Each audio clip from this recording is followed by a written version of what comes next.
नमस्कार दोस्तों, आज के इस वीडियो में हम जो टॉपिक सीखने वाले हैं वो चाहे आप 8th में हो, 9th में हो या 10th में हो या फिर आगे आप किसी भी कक्षा में पढ़ें, आपको इसका उपयोग बार बार आता है। तो आज हम सीखने वाले हैं वर्ग के बारे में। हम इस वीडियो में सीखेंगे वर्ग के बारे में 3 चीज़ें। पहला है वर्ग का क्षेत्रफल कैसे निकालें, दूसरा वर्ग का परिमाप कैसे निकालें और तीसरा है वर्ग का विकर्ण कैसे निकालें। और इन सबको सीखने से पहले हम पहले जान लेते हैं कि वर्ग होता क्या है। तो भी जैसा कि आप यहाँ पर देख सक रहे होंगे, यहाँ मैंने परिभाषा लिखी हुई है। यदि किसी चतुर्भुज की सभी भुजाएं समान हैं और कोण 90 डिग्री हो तो उसे वर्ग कहते हैं। आपको अगर इस परिभाषा से समझ नहीं आया तो मैं आपको समझा देता हूँ।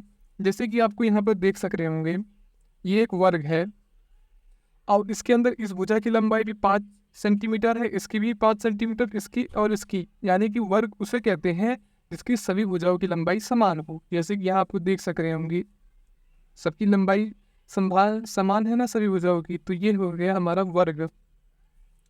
और देखिए यहाँ पे 90 डिग्री का कोण बना जब भी दो रेखाओं के बीच में एक दूसरे के ऊपर ऐसी हो, जैसे कि देखिए यहाँ पर ऐसी होती है। यहाँ पर जो कोण बनता है, जैसे कि एक आड़ी रेखा और एक सीधी रेखा है, तो दोनों के बीच में जो कोण बन रहा है उसे 90 डिग्री का कोण कहते हैं। कौन सा?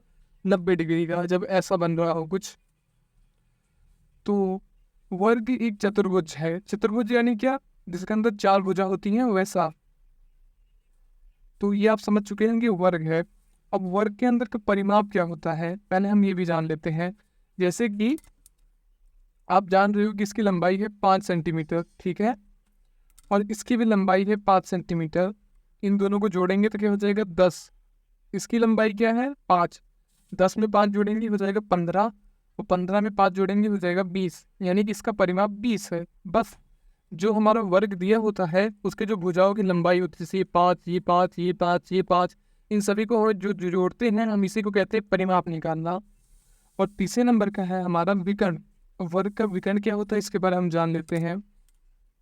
जैसे कि हमारा वर्ग है, इसके अंदर क्या हम इसके एक कोने से लेकर दूसरे कोने तक लेकर हम एक रेखा खींच देंगे कुछ ऐसी। ये हमने एक रेखा खींच दी, तो ये जो हमारी रेखा है रेड पेन से जो मैंने बनाई है इसे हम कहते हैं विकर्ण। क्या कहते हैं? विकर्ण कहते हैं। इसे हम कहेंगे विकर्ण की लंबाई। तो अब विकर्ण यहाँ से भी हो सकती है, यहाँ से भी हो सकती है, इसे हम विकर्ण कहते हैं, ठीक है। अब हम चलो अपने सवालों को हल करते हैं। पहले हम निकालना सीखेंगे वर्ग का क्षेत्रफल। अब इसका सूत्र क्या होता है? वर्ग का क्षेत्रफल निकालने का सूत्र होता है भुजा का स्क्वायर। भुजा का वर्ग, या फिर हम भुजा को हम ए से दर्शाते हैं तो हम ए का स्क्वायर भी लिख सकते हैं। उम्मीद करता हूँ आपको घातों के बारे में तो पता ही होगा। देखिए यहाँ पे हमें क्वेश्चन क्या दिया हुआ है, यहाँ पर हमें बोला है कि 6 सेंटीमीटर, देखिए यहाँ पर 6 सेंटीमीटर भुजा वाले वर्ग का क्षेत्रफल और परिमाप ज्ञात करें। हमें यहाँ पर बोला है 6 सेंटीमीटर भुजा वाले वर्ग का क्षेत्रफल और परिमाप ज्ञात करें, ठीक है। तो हमें यहाँ पर 2 चीज़ें पूछी हैं, पहला है क्षेत्रफल, दूसरा क्या है? परिमाप है।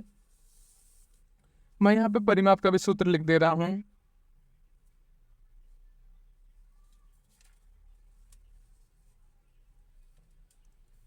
चार गुणा भुजा, ये होता है परिमाप का सूत्र।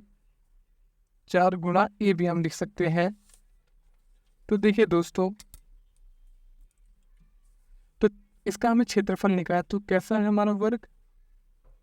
ये मान लो कि हमारा एक वर्ग है, थोड़ी ड्राइंग खराब है लेकिन आप मान लो कि वर्ग है। इसकी एक भुजा की लंबाई यहाँ पर बताइए 6 सेंटीमीटर है। हम क्या जानते हैं? भुजा की वर्ग की सभी भुजाओं की लंबाई समान होती है, तो ये भी 6 सेंटीमीटर होगा, ये भी 6 सेंटीमीटर होगा और ये भी 6 सेंटीमीटर होगा। समझे आप? तो इतना आप समझ चुके होंगे। अब हम इसका क्षेत्रफल कैसे निकालेंगे? क्षेत्रफल लगाने का सूत्र होता है भुजा का स्क्वायर, यानी कि हम भुजा को 2 बार लिख देंगे। जैसे कि 6 सेंटीमीटर है और 6 सेंटीमीटर, जो हमें बोला हो उसको 2 बार लिख देना, यानी भुजा का स्क्वायर कर देना, उससे हमें क्षेत्रफल मिल जाएगा। यानी कि इन चारों रेखाओं के बीच में का जो ये बच रहा है ना, जो ये रेखा मैं खींच रहा हूँ, ये वाला एरिया हमें मिल जाएगा। तो 6 गुणा 6 करेंगे हो जाएगा 36, और यहाँ पे सेंटीमीटर है, यहाँ भी मात्रक सेंटीमीटर है, इन दोनों का गुणा हो जाएगा तो सेंटीमीटर स्क्वायर। एक बात आप खास याद रखिएगा, क्या है वो, कि आपको जब भी क्षेत्रफल निकाले तो वो जो मात्रक होगा, जैसे यहाँ सेंटीमीटर एक मात्रक है, उसकी घात हमेशा स्क्वायर रहेगी यानी 2 रहेगी। अब हमें इससे निकालना है इसका परिमाप। परिमाप परिमाप यानी क्या, हमने बताया था कि इसे जोड़ लेंगे, इसे जोड़ लेंगे, इसे जोड़ लेंगे, इसे जोड़ लेंगे, तो हमारा होता है परिमाप। अब हम एक एक करके अगर हम ऐसे जोड़ेंगे तो भी हमें मिल जाएगा, और इसके जगह पर हम इसे 4 से गुणा कर देंगे तो भी हमें मिल जाएगा, सेम ही रहेगा। देखिए 6 और 6 हम जोड़ेंगे हो जाएगा 12, 12 में 6 जोड़ेंगे 18, 18 में 6 जोड़ेंगे 24, तो इसका परिमाप हमें क्या मिल रहा है, 24 सेंटीमीटर। 24 सेंटीमीटर, ठीक है, ये तो हमें पता चल गया। लेकिन हमारा इसके लिए एक शॉर्टकट भी है। अगर हम इसे क्या कर दें, सभी भुजाओं की लंबाई समान है ना, तो हम उसे, और 4 भुजाएं टोटल हैं तो हम 4 गुणा 6 कर देंगे तो भी हमें मिल जाएगा 4 छक 24 सेंटीमीटर। तो देखिए आप इस चीज़ को सीख चुके हैं। वर्ग की विकर्ण का सूत्र होता है a√2। ए का मतलब यहाँ भुजा है, √2 का मतलब √2 है, तो वर्ग का विकर्ण निकालेंगे। अगर हमारा अगला क्वेश्चन क्या है कि 4 मीटर भुजा वाले वर्ग का विकर्ण ज्ञात करिए, तो हम यहाँ पर निकालना क्या है, हमें विकर्ण निकालना है, विकर्ण। ठीक है, विकर्ण आप जानते होंगे, ये हमारा मान लो एक वर्ग है, तो इसके अंदर हमें इसकी लंबाई निकालनी है, विकर्ण। इस वाली लंबाई को निकालना है, इस वाली को, जो यहाँ पर मैंने लिखा हुआ है। तो क्या करेंगे, इसका सूत्र होता है a√2। a√2, ये क्या है, यहाँ पर भुजा है, इसे हम लिख देते हैं भुजा, और ये हमारा हो जाएगा √2। ठीक है, तो यहाँ पे हमें भुजा की लंबाई कितनी दी हुई है, 4 मीटर हमें दी हुई है भुजा की लंबाई। भुजा की लंबाई है 4 मीटर, तो हम यहाँ लिखते हैं 4√2, तो ये हमारा जवाब हो जाएगा 4√2 मीटर इसकी वर्ग की विकर्ण की लंबाई। आप अगर आप चाहें तो वर्ग √2 का वैल्यू रख करके आप सही एग्जैक्ट वैल्यू भी निकाल सकते हैं, लेकिन आपको हमें इतना डिटेल में जाने की ज़रूरत नहीं है। आपकी वीडियो कैसा लगा आप हमें कमेंट करके जरूर